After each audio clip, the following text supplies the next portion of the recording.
manusia. Sebelum kita mulai materi selanjutnya, coba ingat-ingat kembali materi yang telah kita pelajari sebelumnya. Ada yang masih ingat? Saya Ibu. Silakan. Materi sebelumnya kita mempelajari tentang fisiologi tubuh manusia secara umum. Benar sekali. Ada lagi? Saya Bu. Silakan. Bagaimana tubuh kita menjaga keseimbangan?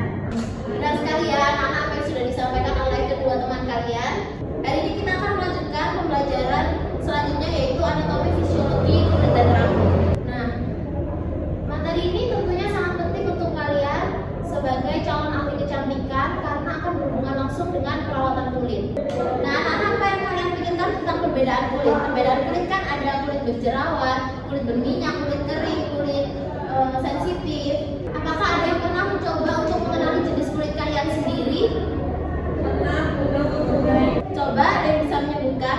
Saya Bu. Silakan. Kulit saya kering, kadang itu kayak kaku, terus gatal sama bakal terkelupas Bu. Oke, bagus sekali. Ada lagi? Saya Bu. Silakan. Kalau kulit berminyak itu biasanya terasa licin dan gampang berjerawat karena banyak minyak di wajah. Oke, ada lagi? Saya Bu. Silakan.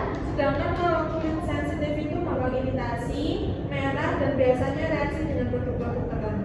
Betul sekali anak-anak, ternyata kalian sudah paham mengenai perbedaan jenis-jenis kulit. Nah, perbedaan jenis kulit ini berpengaruh pada anatomi fisiologi kulit yang akan kita bahas. Nah, selain itu kondisi kulit juga dipengaruhi oleh beberapa faktor ya anak-anak. Ada yang karena faktor usia, faktor genetik, faktor pola makan, dan juga faktor cuaca.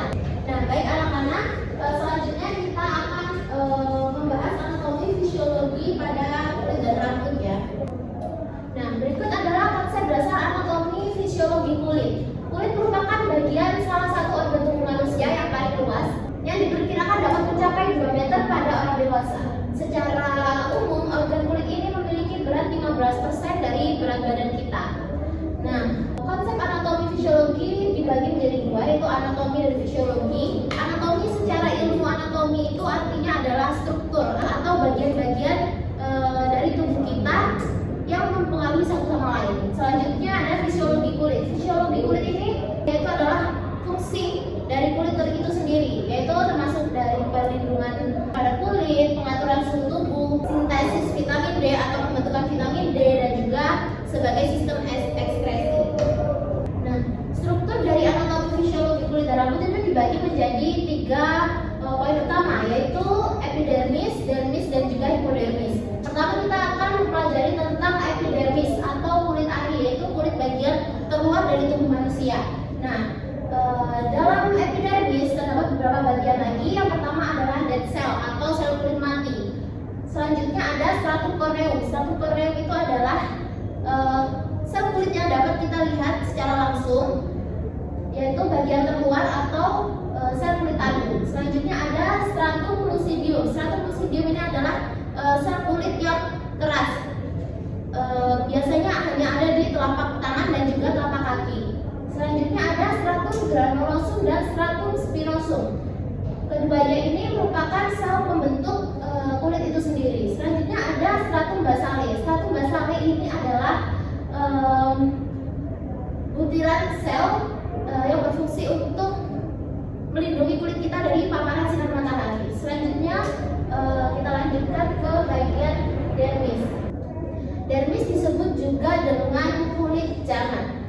Selanjutnya ada lapisan hipodermis. Hipodermis ini adalah lapisan subkutan atau lapisan paling bawah dalam kulit kita. Nah, lapisan ini disusun dari lemak dan juga kolagen. Lapisan subkutan ini banyak mengandung lemak yang berfungsi sebagai cadangan makanan atau pelindung tubuh terhadap benturan dan juga menahan panas tubuh. Selanjutnya kita akan membahas tentang fisiologi kulit atau fungsi-fungsi pada kulit. Yang pertama adalah fungsi proteksi atau perlindungan. Nah, dalam fungsi proteksi ini, kulit berperan untuk melindungi bagian tubuh bagian bawah kulit, yaitu melindungi dari paparan sinar matahari,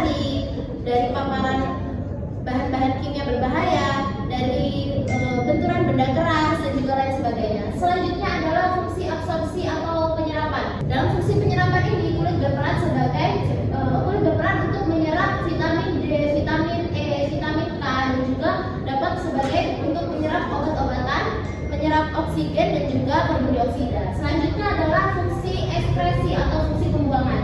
Nah, fungsi ekskresi ini dibagi dua, yaitu kelenjar sebasea dan juga kelenjar keringat. Nah, kelenjar sebasea ini adalah fungsi untuk pembuangan fungsi untuk pembuangan minyak atau sebum yang berlebih, dan juga kalau kelenjar keringat itu adalah untuk mengeluarkan ekskresi berupa cairan keringat. Nah, selanjutnya adalah fungsi persepsi atau peraba. Nah, fungsi persepsi ini tadi terletak pada lapisan dermis. Fungsi persepsi atau alat peraba ini kita dapat menerima rangsangan dari luar, seperti kita dapat mengetahui benda yang halus, benda yang kasar, dan juga kita dapat merasakan suhu tubuh panas dan juga dingin. Selanjutnya fungsi termogerasi atau pengatur suhu. Dalam fungsi ini kulit dapat mengeluarkan keringat untuk mengatur suhu tubuh, di mana ketika keringat keluar maka suhu tubuh itu akan ikut keluar juga. Nah, selanjutnya adalah fungsi pembentukan vitamin D. Pada fungsi pembentukan vitamin D ini kulit kita dapat melindungi kulit kita dari paparan sinar matahari. Nah, berikut adalah jenis-jenis kulit manusia. Nah, kulit manusia ini dapat dikelompokkan menjadi 5 kategori. Yang pertama adalah kulit normal, kulit kering, kulit berminyak, kulit sensitif, dan juga kulit kombinasi atau campuran.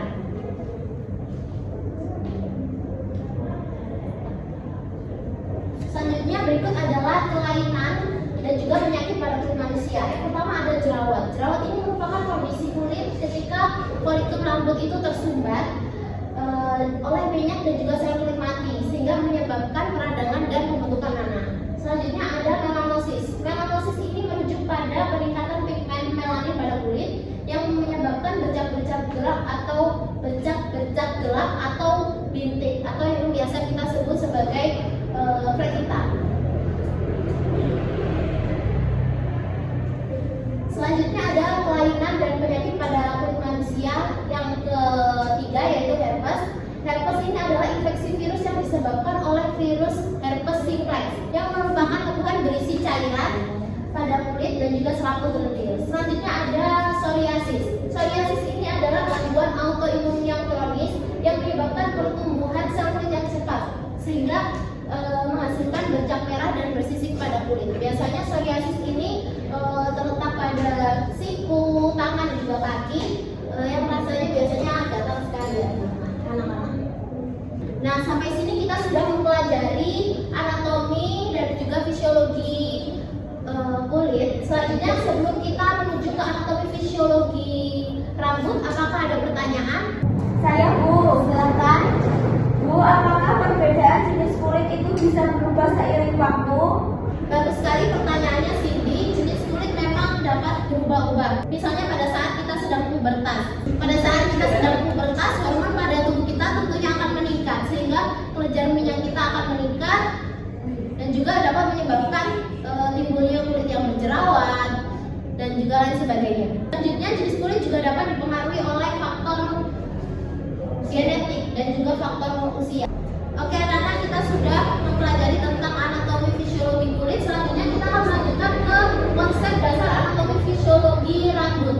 Nah, kulit erat kaitannya tentunya dengan rambut, karena pada kulit terdapat bagian di mana tempat bertumbuhnya rambut, yaitu di antara lapisan dermis dan juga epidermis kulit. Rambut tumbuh di seluruh bagian dari tubuh kita kecuali pada telapak tangan dan juga telapak kaki. Adapun bagian-bagian dari rambut terdiri dari 3, yaitu ujung rambut, batang rambut, dan juga akar rambut. Nah, selanjutnya kita akan membahas tentang struktur anatomi pada batang rambut. Terdiri dari 3, yaitu kutikula. Kutikula ini adalah merupakan jaringan parut yang biasanya terdiri dari 710 keping. Ini ada korteks. Korteks ini merupakan jaringan pembentuk keratin rambut. Selanjutnya ada medula. Medula ini adalah sumsum rambut atau terdiri dari jaringan korteks yang menyusun.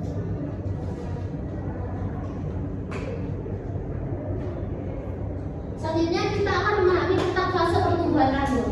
Nah, siklus pertumbuhan rambut dibedakan menjadi 3. Yang pertama ada faktor anagen atau pertumbuhan, yaitu rambut bertumbuh secara aktif karena adanya pembelahan sel secara aktif dan cepat. Yang kedua adalah fase Katagen. Bisa dilihat pada gambar yang di sebelah sini, fase Katagen ini yaitu rambut mulai mengakhiri fase tumbuhnya karena mulai adanya penurunan dan pembelahan sel baru hingga akar rambut tersebut akhirnya menciut. Selanjutnya adalah fase telogen atau kerontokan, yaitu rambut mulai mengalami istirahat dan akan rontok pada waktunya. Selanjutnya akan muncul rambut baru pada akar rambut.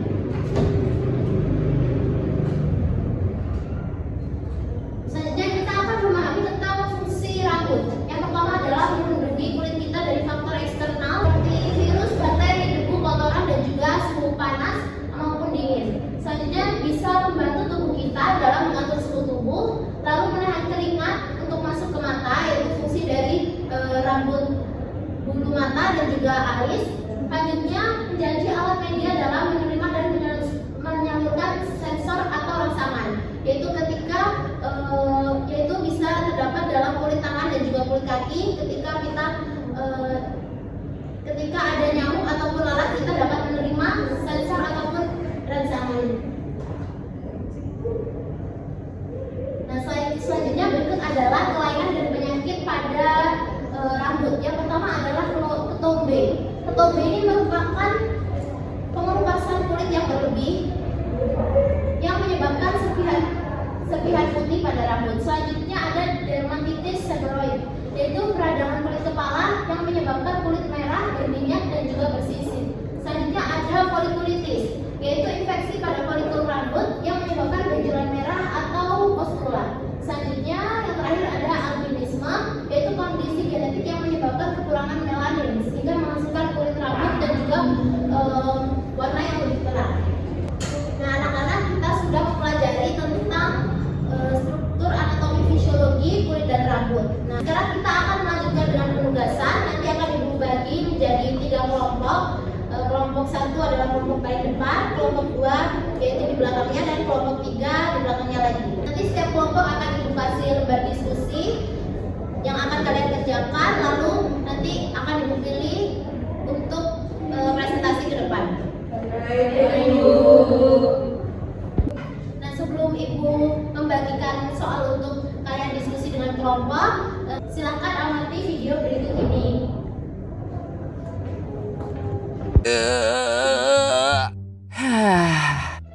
Tunggu, perasaan kok mampet ya?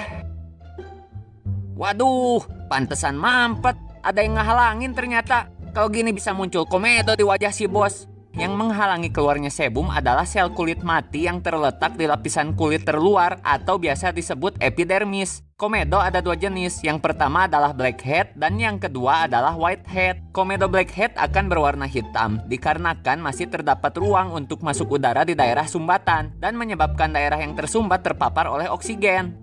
Sedangkan komedo whitehead sumbatan tidak menyisakan ruang untuk udara masuk. Karena tidak terpapar oksigen dari luar, kulit hanya akan menonjol tanpa berubah menjadi warna hitam. Sebastian, pori-pori kesumbat sel kulit mati ya? Iya, kenapa memang? Aku kepikiran rencana jahat. Ceritanya, dia adalah bakteri Propionibacteria acne. Dialah bakteri penyebab jerawat. Bakteri ini memang tinggal di kulit. Namun, pori-pori tersumbat yang berisikan sebum akan menjadi tempat yang ideal untuk bakteri ini berkembang biak dan mulai melakukan tindak kejahatan. Udahlah Propioni, gak usah macem-macem. Dilibas sel darah putih baru tahu rasa loh. Kita sebagai bakteri gak pernah takut sama yang namanya sel darah putih. Sombong amat.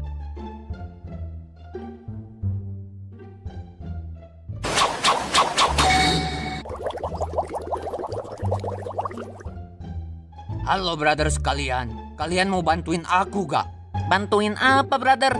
Bantuin aku ngerusak pori-pori ini. Kayaknya seru juga. Boleh brother, kami siap bantu. Ya udah, yuk kita mulai aja. Woi bakteri, berhenti. Kalian bisa ngerusak pori-pori. Lah, memang itu tujuan kami. Bener-bener nih bakteri, siap-siap aja. Kalian udah mancing sel darah putih untuk datang ke sini. Peduli amat.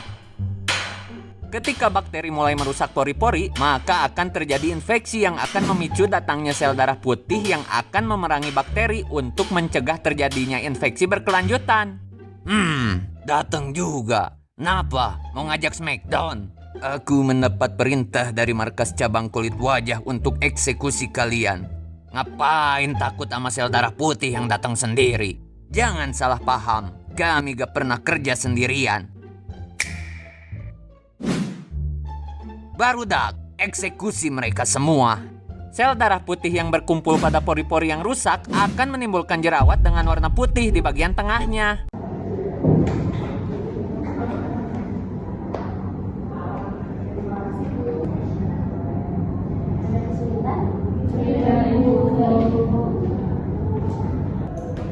Baik anak-anak, waktu diskusi kalian sudah selesai. Silakan kelompok 3 untuk mempresentasikan hasil diskusinya. Baik.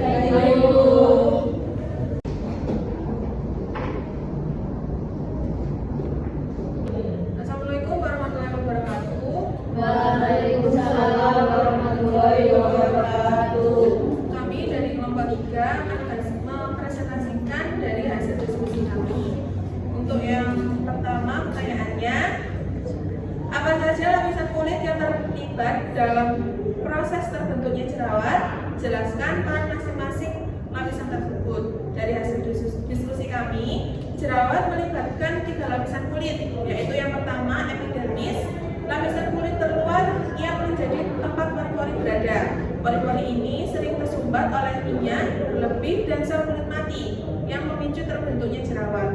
Kedua ada lapisan dermis, lapisan tengah kulit yang mengandung kelenjar sebasius. Kelenjar ini menghasilkan minyak atau sebum yang penting untuk menjaga kelembapan kulit.